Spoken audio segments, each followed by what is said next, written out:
Hello friends, welcome to वर्डिक classes. और मैं विपुल दीप सिंह आप सबका स्वागत करता हूं। ठीक है, जैसा कि हम लोग कल आप लोगों ने, मैं उम्मीद करता हूं कि कल की क्लास आपने जरूर देखी होगी, जो हमारी क्वेश्चन सीरीज वाली क्लास थी। पहला संडे था तो 3 लेक्चर हो चुके थे एनवायरमेंटल इंजीनियरिंग के, और तीनों के ऊपर बेस्ड हमने जो क्वेश्चन थे वो ऑब्जेक्टिव क्वेश्चन जो थे वो कर लिए थे। ठीक है, आज हम आगे बढ़ेंगे। हमारा जो नेक्स्ट टॉपिक होगा वो पर कैपिटा डिमांड के, हमने लास्ट लेक्चर में पढ़े थे कि फैक्टर्स कौन कौन से हैं जो पर कैपिटा डिमांड को इफेक्ट करते हैं। ठीक है, आज हम ना पॉपुलेशन फोरकास्टिंग से पहले का जितना भी हमारा बीच में टॉपिक बचा हुआ है वो सारा कवर कर लेंगे। और कल आपका लास्ट लेक्चर होगा इस चैप्टर का, पॉपुलेशन फोरकास्टिंग का। और आपका ये जो रो वाटर इंजीनियरिंग का 15% सिलेबस है वाटर में से, वो आपका खत्म हो जाएगा। ठीक है, तो अपन सबसे पहले तो हमेशा की तरह रिविजन करते हैं पिछले तीनों लेक्चर का। ठीक है, 2 मिनट के अंदर जल्दी से और खत्म करते हैं। ठीक है, अब रिवीजन करने वाले के अंदर सबसे पहले मैंने आपको बताया था कि हमने कोड कौन सा काम में लिया है, वो आप याद रखोगे। स्टार मार्क किया था 1172 1993। ठीक है, रिवाइज वर्जन है किस कोड का? 1172 1963 का। ठीक है, कल बहुत सारा डेटा ऐसा था जो मैंने आपको क्वेश्चंस भी दिखाए थे जिनके अंदर 1963 साफ साफ लिखा हुआ था, लेकिन हमें किसके हिसाब से पढ़ना है? 1172 1993 के हिसाब से। ठीक है, अब स्टार्ट करते हैं वाटर डिमांड। और वाटर डिमांड में भी सबसे पहले कौन सा? Domestic demand. ठीक है, डोमेस्टिक डिमांड में भी सबसे पहले 2 पार्ट में हमने पढ़ी है इसको भी। ठीक है, एक तो एलआईजी पढ़ा है और दूसरा क्या पढ़ा है? Fully flushing colonies. ठीक है, एलआईजी के अंदर वाटर रिक्वायरमेंट कितनी होती है? मिनिमम वाटर रिक्वायरमेंट एलआईजी के अंदर कितनी है? 135 लीटर पर head per day. Fully flushing colonies के अंदर मिनिमम वाटर रिक्वायरमेंट कितना था? 200 लीटर पर हेड पर डे। उसके बाद में फुली फ्लशिंग कॉलोनीज के अंदर कहां तक वेरी कर सकता है? 225 लीटर पर हेड पर डे। आज आपको ना आवाज बिल्कुल कम नहीं लगेगी, है ना। और ये लोग जो मेरे को फीडबैक दे रहे हैं कि ये एनवायरमेंट वाले सर जो है ना, ये लगता है कोई नशा वशा करके आते हैं और क्लास ले लेते हैं सीधा ही, इनकी आवाज नहीं आती। ठीक है, तो आज मैंने कुछ भी नहीं किया हुआ। आज मेरी आपको आवाज जो है एकदम बुलंद आएगी। ठीक है, एकदम कानों के आसपास, कानों के अंदर घुसेगी आपकी। ठीक है, ये आपने पढ़ा, हमने बात कर ली दोनों की दोनों डोमेस्टिक डिमांड पढ़ ली हमने। इसके बाद में जब सारी की सारी डिमांड जोड़ दी जाती है उसे कहते हैं हम पर कैपिटा डिमांड।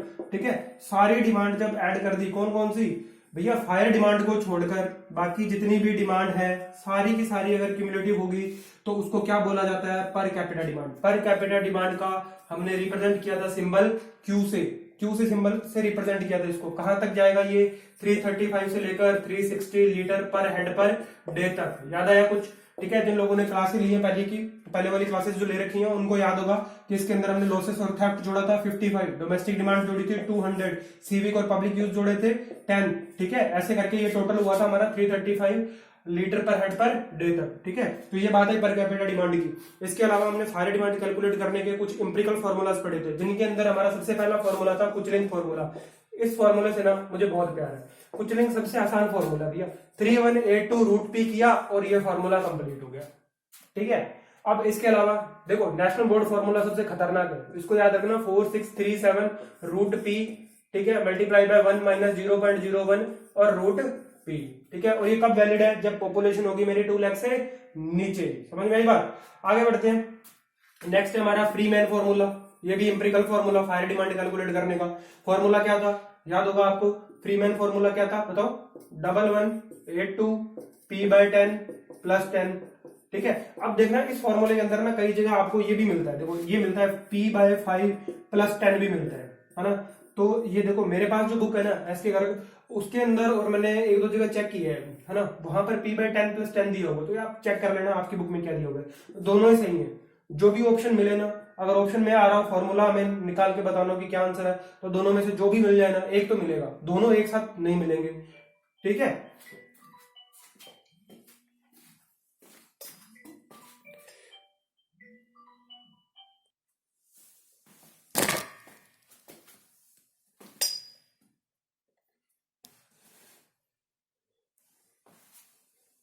हाँ जी, नेक्स्ट आगे बढ़ते हैं। देखो ये मैंने 1182 लिख दिया इसके चक्कर में, ये 1182 नहीं है, यहाँ पे 1136 है ना। ये फॉर्मूला पी बाय 10 प्लस 10 है फ्री में। इसके बाद में बस्टन फॉर्मूला, बस्टन फॉर्मूला क्या होगा? 5663 रूट पी। ठीक है, ये सारे फॉर्मूले मैं उम्मीद करता हूं कि आपको एकदम ऑन टिप्स होंगे, एकदम रटे हुए होंगे, उंगलियों पे होंगे सारे के सारे इंपेरिकल फॉर्मूला। और बात करें इसके अलावा हमने पढ़ा था फायर डिमांड पढ़ी थी। फायर डिमांड के अंदर ही बात करते हैं डेटा की, और डेटा हमारा क्या था? सबसे पहले प्रेशर की बात करेंगे। प्रेशर कितना था? 100 से लेके 150 किलो न्यूटन पर मीटर स्क्वायर तक। ठीक है। फिर हमने क्या बोला कि हमें जो रेट चाहिए डिस्चार्ज की वो कितनी होनी चाहिए, Q इज इक्वल टू वो होना चाहिए 100 लीटर पर मिनट के अंदर, ठीक है। और ये डिस्चार्ज रेट जो है हमें फायर डिमांड के लिए जो हमारा फायर हाइड्रेंट है उसे कितने टाइम तक चाहिए भैया, ये चाहिए 4 to 5 आवर्स तक, ठीक है। बात समझ में आई। तो ये थोड़ा सा मैंने ओवरव्यू दिया जो भी हमने अब तक पढ़ा है। उम्मीद करता हूँ आपको सारा कुछ समझ में आया होगा और अच्छे से आपको क्लियर हुआ होगा, क्योंकि कमेंट सेक्शन के अंदर आप कोई भी डाउट नहीं पूछ रहे, तो मैं मानकर चल रहा हूँ आपको सब समझ में आया हुआ है, ठीक है। आगे बढ़ते हैं। ये सारे टॉपिक हमने पढ़ लिए थे, कवर कर लिए थे, ठीक है। इनमें से कुछ भी भूलना आपको अलाउड नहीं है। हाँ जी, अपने आप से ना एक क्वेश्चन पूछते रहा करो कि कमर्शियल डिमांड कितनी होगी, इंडस्ट्रियल डिमांड कितनी होगी। रात को सोते सोते भी खुद से ना क्वेश्चन पूछा करो, ठीक है। क्यों पूछा करो, अगर जब तक आप खुद से नहीं पूछोगे ना कि मुझे याद है या नहीं, तब तक आपको याद नहीं होगा, ठीक है। और ये आपकी वीकनेस ही होगी। आपको खुद से अगर आप नहीं पूछ रहे और आपको अगर याद नहीं आ रहा तो आपको पता चल जाएगा कि नहीं आ रहा, और अगर आप नहीं पूछ रहे ना तो समझ लो कि आपको याद नहीं है, बस बात यही खत्म हो जाती है, ठीक है। अब हम आगे बढ़ते हैं और हमारा जो नेक्स्ट टॉपिक है ना वो है डिमांड या ड्राफ्ट। सबसे पहले ये समझो वर्ड, इस वर्ड का मतलब क्या है। मैंने बोला डिमांड है, ठीक है, और या मैं बोल दूं ड्राफ्ट, दोनों चीजें क्या है, एक ही है, ठीक है। अब देखो हमेशा के हमेशा मैं बात करूं एक ईयर की, हमने पढ़ा था पर कैपिटा डिमांड हमारी क्या होती है, एनुअल एवरेज और डेली डिमांड होती है। ये एनुअल एवरेज डेली डिमांड, ठीक है, उसको हमने क्या बोल दिया, पर कैपिटा डिमांड बोल दिया। अब ये जो डिमांड है, मुझे एक बात बताओ, एक ईयर के अंदर 365 डेज है, क्या हर दिन सेम होगी, नहीं। अगर मैं बात करूं वीक डेज की है ना, मंडे से लेके सैटरडे तक सेम मिल सकती है, लेकिन क्या संडे को सेम मिलेगी, क्या संडे को सेम नहीं मिलेगी। क्यों भैया, क्योंकि इस दिन हॉलिडे है। लोग अपने सारे बचे कुचे जितने भी फालतू काम होंगे कब करेंगे, संडे को करेंगे। कल संडे था, मेरे को टाइम नहीं मिला, ठीक है कोई बात नहीं, मैं अगले संडे को कर लूंगा। अब मंडे से सैटरडे तक के जो काम है ना, देखो यहाँ पर जो वाटर की रिक्वायरमेंट है ना वो, अब मुझे एक बात बताओ, मंडे से सैटरडे के अंदर भी अगर मैं बात करूं सुबह 6 से लेके रात के 12 बजे तक, तो क्या ये वाटर की डिमांड जो है वो क्या सेम होगी, क्या नहीं होगी, वो डिमांड मेरी अलग होगी। मैंने क्या बोला कि अगर हम पर कैपिटा डिमांड की बात करते हैं तो उसे बोलते क्या है, हम बोलते हैं उसको annual average daily demand. Annual average daily demand जो है वो हर दिन सेम नहीं है, वो वेरी करता है, ठीक है। किसी दिन फेस्टिवल आ जाता है तो ये डिमांड बढ़ जाती है। अब दीपावली के दिन ये डिमांड जो इंक्रीज कर सकती है, ठीक है। गणेश चतुर्थी के दिन भी इंक्रीज कर सकती है। जिस दिन कोई फेस्टिवल आएगा उस दिन कुछ अलग डिमांड होगी, ठीक है। जैसे सिविल इंजीनियरिंग वाले स्टूडेंट अच्छे से जानते होंगे, बिल्कुल ट्रैफिक इंजीनियरिंग के अंदर आपने पढ़ा होगा, है ना। क्या पढ़ा होगा कि हमारा जो ट्रैफिक स्टडीज होती है उनके अंदर हमने एक अलग अलग तरीके की पढ़ा था। ट्रैफिक स्टडीज के अंदर भी हमने पढ़ा था, अगर मैं बात करूं 30th आर्ली वॉल्यूम पढ़ा होगा, 98 परसेंटाइल स्पीड पढ़ी होगी आपने, 15th परसेंटाइल स्पीड पढ़ी होगी। पढ़ा होगा ना कि भैया साल के अंदर सिर्फ 30 दिन ऐसे होते हैं जिस दिन आपका जो डिजाइन ट्रैफिक है उससे जो चलने वाला रेगुलर चलने वाला ट्रैफिक है वेरी कर सकता है। 30th आर्ली वॉल्यूम याद आया, आ गया होगा ज्योमेट्रिक डिजाइन के अंदर। वैसे ही मैं यहां बात कर रहा हूं कि एनुअल एवरेज डेली डिमांड जो हमारी है ना वो रेगुलर सेम नहीं रहने वाली, हर दिन वेरी करेगी, हर एक आर के साथ वेरी करेगी।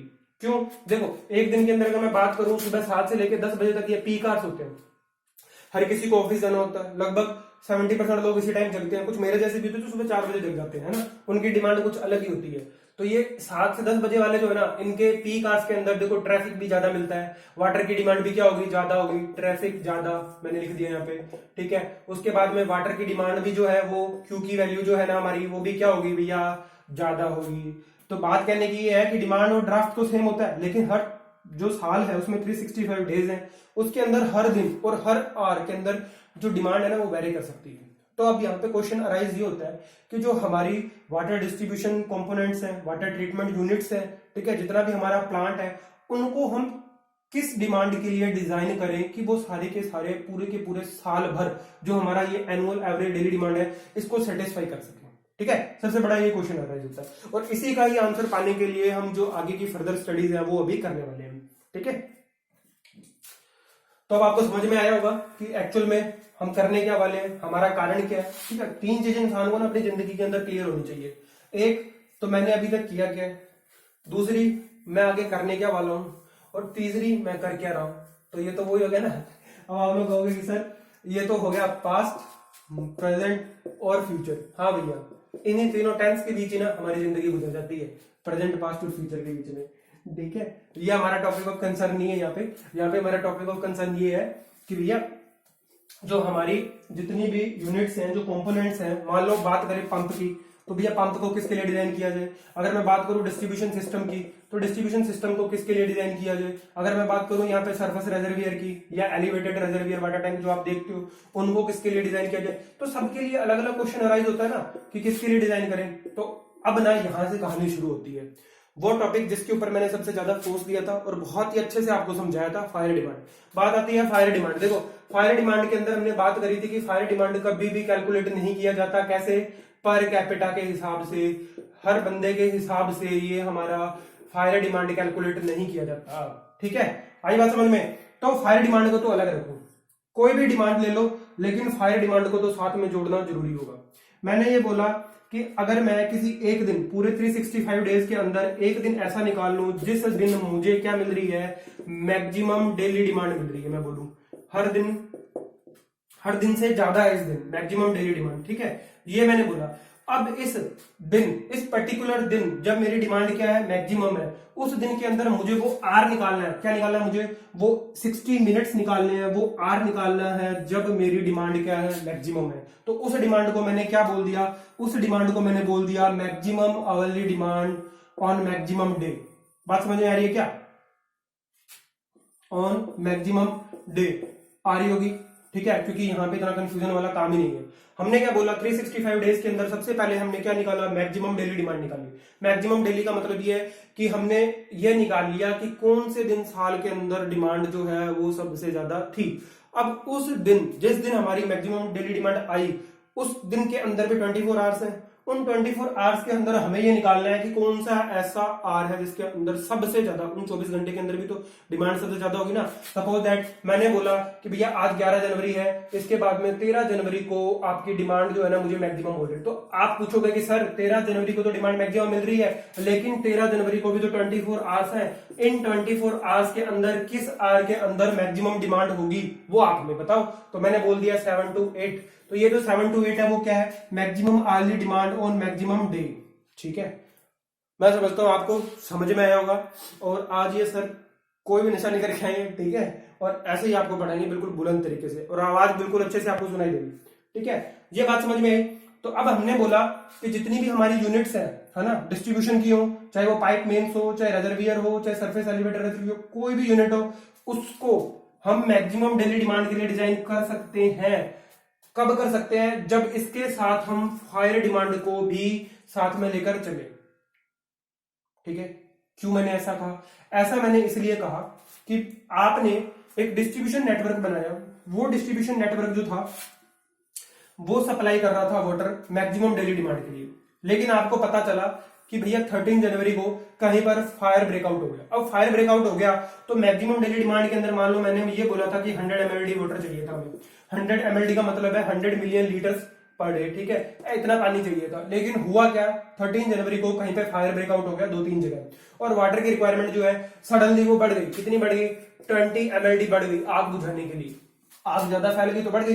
अब मुझे एक बात बताओ, जिस नेटवर्क को, जिस डिस्ट्रीब्यूशन नेटवर्क को आपने 100 के लिए डिजाइन किया था, क्या वो O20 जो है एडिशन ले पाएगा? क्या नहीं ले पाएगा। इसीलिए हमारी जितनी भी यूनिट्स हैं वो हमेशा एक ऐसे ड्राफ्ट के लिए, ऐसे डिमांड के लिए डिजाइन की जाती हैं जिसके अंदर हमारा मैक्सिमम डेली डिमांड तो होता ही है, प्लस हम फायर डिमांड को भी लेकर चलते हैं, और इन दोनों का समेशन जो होता है maximum daily demand plus fire demand, इसको बोलते हैं कोइंसिडेंट ड्राफ्ट।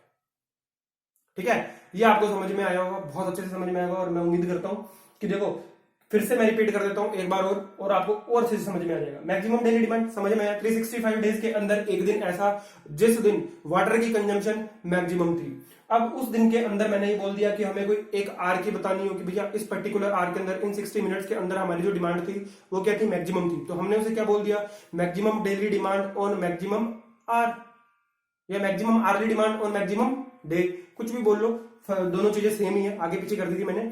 ठीक है, अब बात यह आती है कि कोइंसिडेंट ड्राफ्ट क्या होता है। मैंने हालांकि आपको डेफिनेशन समझा दी। कोइंसिडेंट ड्राफ्ट क्या होता है, अगर maximum daily demand plus fire demand in दोनों को मिला दिया जाए तो उस डिमांड को क्या बोलते हैं, कोइंसिडेंट ड्राफ्ट बोलते हैं। बात समझ में आई क्या? अब क्या करेंगे, आगे बढ़ेंगे। देखो ये तो मैंने एग्जांपल दिया। अब मैक्सिमम जो यूनिट्स है ना हमारी, चाहे वाटर डिस्ट्रीब्यूशन की हो चाहे ट्रीटमेंट की हो, उनको हमेशा देखो कोइंसिडेंट ड्राफ्ट और maximum early demand on maximum day, इन दोनों में से किसी एक के लिए भी डिजाइन किया जा सकता है, या इन दोनों में से अगर मैक्सिमम आएगी जो, उसके लिए भी डिजाइन किया जा सकता है। सबके लिए अलग अलग होता है वैसे, पर मैक्सिमम 90% जो यूनिट्स हैं वो डिजाइन करी जाती है मैक्सिमम डेली डिमांड के लिए। और ये मैक्सिमम डेली डिमांड जो होती है ये किसके साथ होती है, को इंसिडेंट ड्राफ्ट के साथ होती है, उसे एडिशन करके बनाई जाती है। ठीक है, समझ में है? को इंसिडेंट ड्राफ्ट जो है वो किसका एडिशन करके बनाया जाता है, मैक्सिमम डेली डिमांड का एडिशन करके बनाया जाता है विद फायर डिमांड। क्यों? क्योंकि भैया किसी भी दिन किसी सिटी के अंदर कोई ऐसा हजार्डस सिचुएशन भी हो सकती है कि आपको वहां पे रिपेयर के लिए पानी देना पड़ जाए, ठीक है, फायर ब्रेकआउट के लिए पानी देना पड़ जाए, कुछ और हो जाए, ठीक है, इलेक्ट्रिकल शॉर्ट सर्किट हो जाए तो देना पड़ सकता है। ये सारी बातचीत थी हमारी समझाने के लिए आपको कि भैया पर कैपिटा डिमांड के बाद में आपने आज पढ़ा है को इंसिडेंट ड्राफ्ट, और वो को इंसिडेंट ड्राफ्ट होता क्या है। ठीक है, बात समझ में आई? ठीक है, यहां तक की बात जो हमने कर ली। अब देखो इसके बाद में क्या होता है, जो वेरिएशन होता है ना डिमांड के अंदर, वो हम बात करते हैं। वेरिएशन देखो अलग अलग तरीके से हो सकता है। अगर किसी में एक दिन की बात करूं तो उसमें पीक आवर्स में वाटर की डिमांड कुछ और होगी, ठीक है। और अगर मैं बात करूं कि रात के 1 बजे के बाद और सुबह 4 बजे से पहले, ये जो बीच के 3 आवर्स है ना, यहां पर जो वाटर की डिमांड है ना वो बिल्कुल मिनिमम होगी। ठीक है, बिल्कुल मिनिमम होगी। तो हमने क्या बोला कि जो वेरिएशन है ना डिमांड के अंदर वो डेली भी हो सकते हैं, वो आर्ली भी हो सकते हैं, वो इसके बाद में अगर मैं बात करूं तो साल दर साल भी हो सकते हैं, सेक्युलर भी हो सकते हैं। तो हम क्या करेंगे, हमारी जो पूरी की पूरी ट्रीटमेंट यूनिट्स हैं इनको अगर हमें डिजाइन करना हो तो हम क्या घंटों के लिए डिजाइन करेंगे, या महीनों के लिए डिजाइन करेंगे, मंथली के लिए करेंगे, या फिर साल दर साल के लिए करेंगे, या फिर 10 साल के लिए करेंगे। तो ये यहाँ पे बात आती है। ठीक है, ये क्वेश्चन आता है। तो वो पीरियड, जिस पीरियड के लिए हम हमारी जितनी भी वाटर सप्लाई स्कीम्स की यूनिट या कंपोनेंट्स हैं उनको डिजाइन कर रहे हैं, जिस एज के लिए, है ना, वो एज होगी हमारी, उसे हम क्या बोलते हैं, डिजाइन पीरियड बोलते हैं। और ये डिजाइन पीरियड जो एज होती है ना, वो फ्यूचर के अंदर जो डेवलपमेंट होने वाला है उसको कंसिडर करके ली जाती है। ठीक है, बात समझ में आई? यहाँ पर 2 डेफिनेशंस थी। पहली तो कोइंसिडेंट ड्राफ्ट की थी जो मैं बहुत अच्छे से बता चुका हूं आपको, और दूसरी जो आती है वो आती है डिजाइन पीरियड की। अब देखो डिजाइन पीरियड क्या होता है। डिजाइन पीरियड वो पीरियड है जो ये बताता है कि फर्दर सिटी के अंदर डेवलपमेंट जो है वो फ्यूचर में कितना होने वाला है, और आप उसको कंसिडर करके, ठीक है, देखो आज एक वाटर सप्लाई स्कीम तुम लगाने वाले हो, उसे डिजाइन कर रहे हो, ये निकाल रहे हो कि भैया कंजम्पशन कितनी है, डिस्ट्रीब्यूशन कितना है, सोर्स के अंदर वाटर कितना है, वॉल्यूम कैलकुलेट कर रहे हो, काम कर रहे हो बहुत सारा। तो क्या तुम आज सिर्फ 1 महीने के आगे के लिए करके छोड़ दोगे क्या? नहीं, हम इसे फर्दर डिजाइन करते हैं कुछ आगे 10, 20, 15 या 30 साल तक या 50 साल तक के लिए। देखो अब जैसे रिजर्वियर है ना, या डैम है, तो डैम या रिजर्वियर इतनी heavenly huge amount of water store करता है, इतनी हेवनली स्ट्रक्चर होता है कि उसे हम हर दिन रोज, आज मैं कहूं कि मुझे कल फिर एक डैम बनाना है, बना दूंगा क्या मैं? नहीं, रोज रोज इन चीजों को डिजाइन नहीं किया था, क्योंकि इन पे करोड़ों रुपए का खर्चा होता है, गवर्नमेंट के ऊपर जीडीपी पे असर पड़ता है। ठीक है, तो ये बात होती है। इनको क्या करते हैं, जिस एज के लिए डिजाइन करते हैं, जैसे रिजर्वियर डैम की जो एज होती है वो 50 ईयर्स होती है। ठीक है, और जो हमारी ये जो पाइप्स वगैरह होती हैं इनकी एज 15 ईयर होती है। ठीक है, पंप्स होते हैं इनकी 15 ईयर होती है। कुछ ऐसे भी हमारे मेन पाइप जो होते हैं, बड़े पाइप जो होते हैं, उनकी 30 ईयर तक भी होती है। ट्रीटमेंट यूनिट्स की 30 यूनिट्स की। ये भी मैं आपको टेबल जो है अभी यही मैं आपको याद करवाने वाला हूँ, और कौन कौन सी चीज किसके लिए डिजाइन की जाती है ये हम पढ़ेंगे। ठीक है, ये आपको समझ में आया होगा डिजाइन पीरियड होता क्या है। डिजाइन पीरियड क्यों डिजाइन पीरियड नाम यहाँ पे लिया गया, सिर्फ पीरियड क्यों नहीं उसे बोला गया, क्योंकि हमने क्या कंसिडर करना है, फ्यूचर के अंदर कितना डेवलपमेंट हो रहा है उसे कंसिडर करना है। ठीक है।